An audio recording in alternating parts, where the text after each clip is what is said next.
Bom, entendido esse conceito, a gente pode partir para mais um conceito importante que a gente colocou nas nossas perguntas iniciais.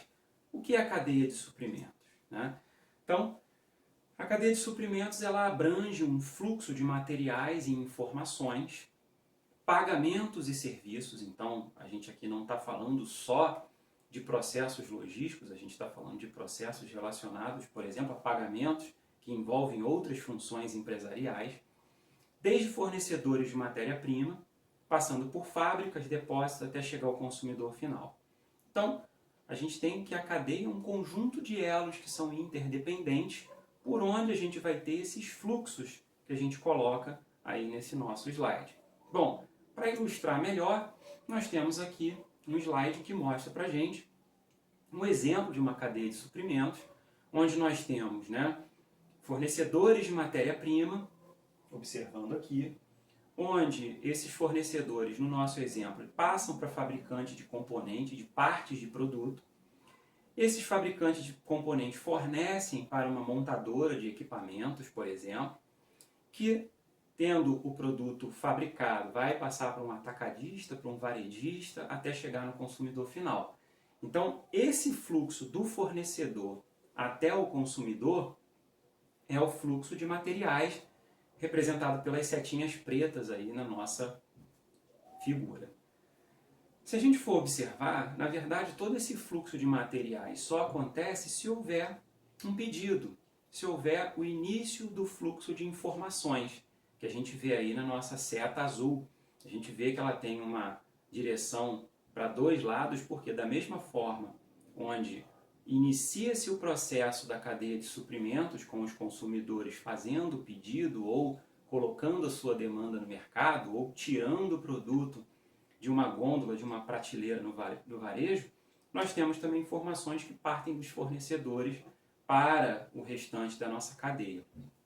E nós temos um outro fluxo que nós vamos detalhar numa aula também mais adiante, quando nós falarmos de logística reversa, que é o canal reverso. Esse canal reverso ele vai trazer de volta para essa cadeia, em algum momento, resíduos dos produtos que foram consumidos, ou produtos que chegaram até o consumidor final, tiveram algum problema e precisam voltar na cadeia para serem reparados.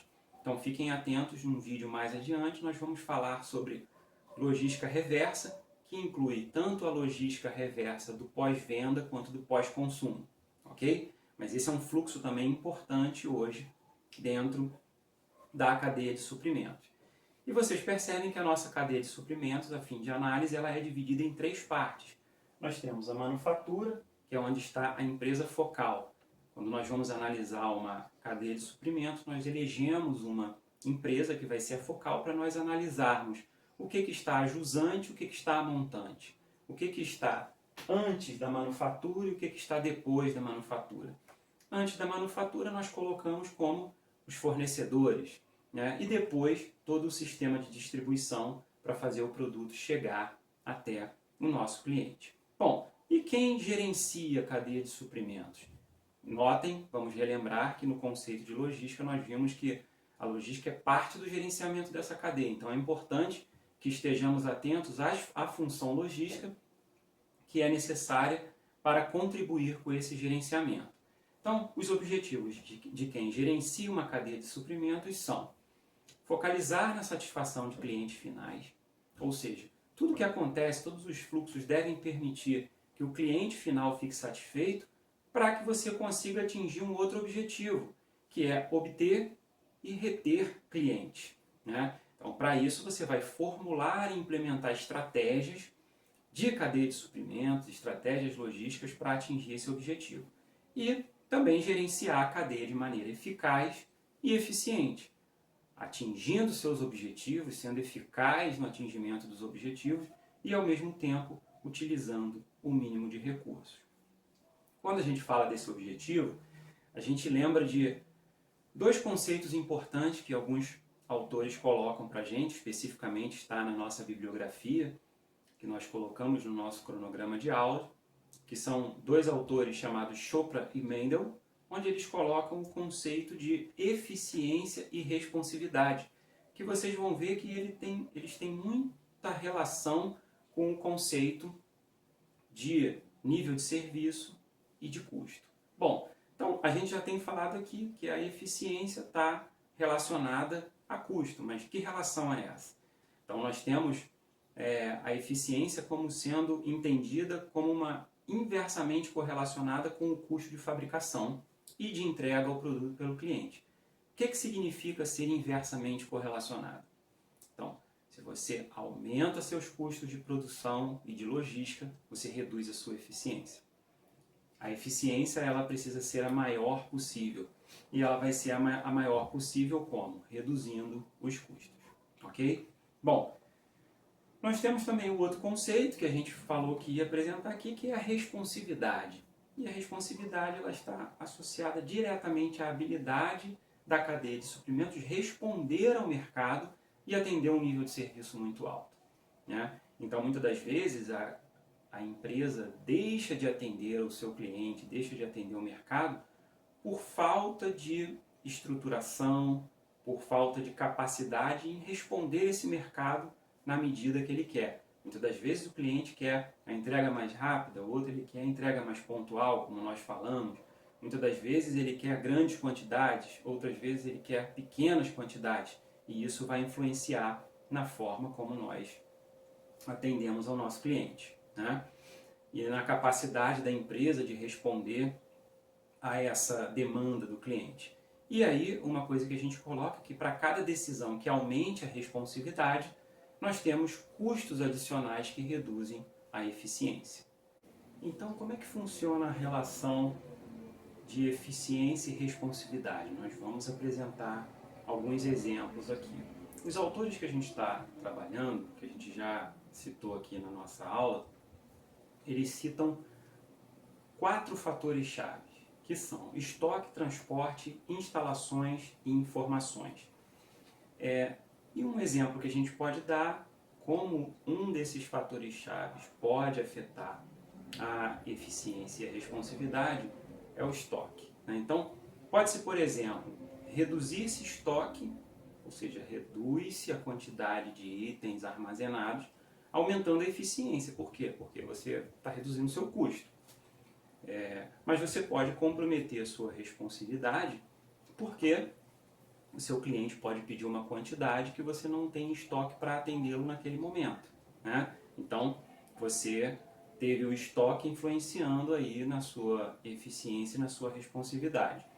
Bom, o transporte também. Uma empresa ela pode optar por um transporte rodoviário, que comumente é um transporte mais barato para longas distâncias do que o aéreo.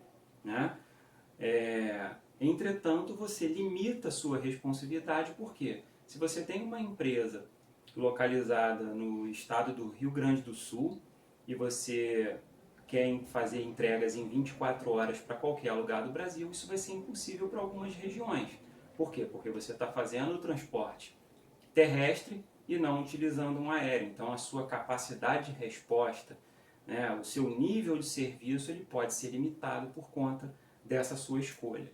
Bom, de forma similar, nós temos as instalações. Uma empresa ela pode aumentar o seu número, por exemplo, de centros de distribuição, estando em várias regiões do país.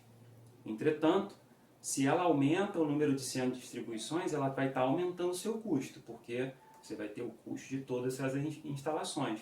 Ao mesmo tempo que ela possibilita uma melhor capacidade de resposta, uma responsividade maior. Por quê? Porque ela está mais próxima das suas regiões de consumo fisicamente. Então ela pode estar atendendo os seus clientes de uma forma mais rápida, por exemplo, ou com mais disponibilidade de produto.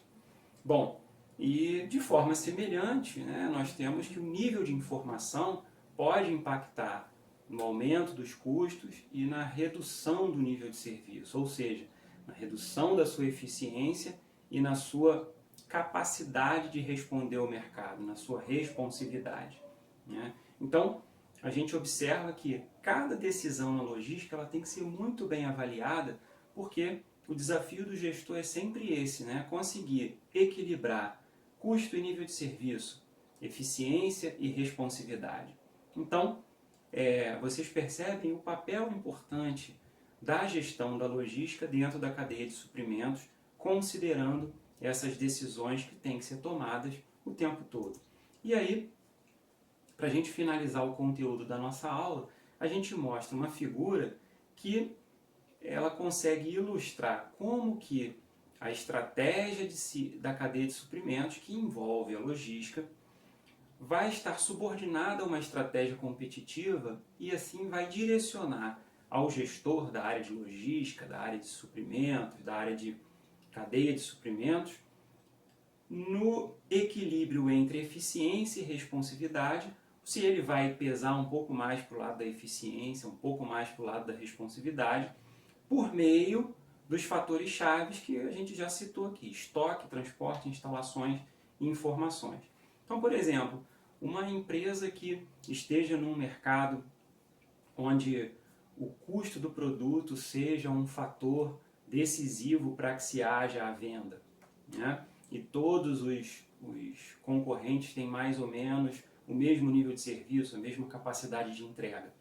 Logicamente que quem tiver a maior eficiência, os menores custos, o melhor aproveitamento dos recursos, vai conseguir, né, tá ganhando os pedidos e atendendo melhor os clientes. Então a estratégia da cadeia de suprimentos, ela vai ter que estar de acordo com a estratégia competitiva, né? Como uma dica, visitem aí os livros de estratégia, de planejamento estratégico, autores como Porter, que eles vão dar uma dica aí de como são essas estratégias competitivas para a empresa. Ok? Bom, de certa forma, a gente consegue nessa figura ver que tudo que a gente colocou aqui como conceito de logística e cadeia de suprimentos vai colocar, né, a função logística como uma função estratégica no processo empresarial, né? E cabe ao gestor tomar as melhores decisões, planejar, organizar, controlar melhor os processos para que se tenha resultados mais adequados. Então, por hoje é isso, né? A gente espera vocês no nosso próximo vídeo. A gente, mais uma vez, relembra o que a gente já colocou na aula passada, nossa primeira aula. Acessem o blog da disciplina, que tem todo o material disponível, o nosso canal no YouTube. Inscreva-se no canal para que você seja avisado sempre que a gente postar um novo vídeo. Se tiver alguma dúvida, envie o e-mail do professor. Todos esses links estão disponíveis no cronograma que já foi passado para vocês. E não se esqueçam do nosso método de estudo, utilizando os vídeos, assistam os vídeos, leiam o texto de referência, façam o teste de conhecimento que já está disponível para vocês com relação a essa aula. E se tiverem alguma dúvida, voltem ao início. Procurem outros autores, como a gente já deu a dica no primeiro vídeo. Ok? Então, demais agradeço aí a todos, bons estudos e até o nosso próximo vídeo.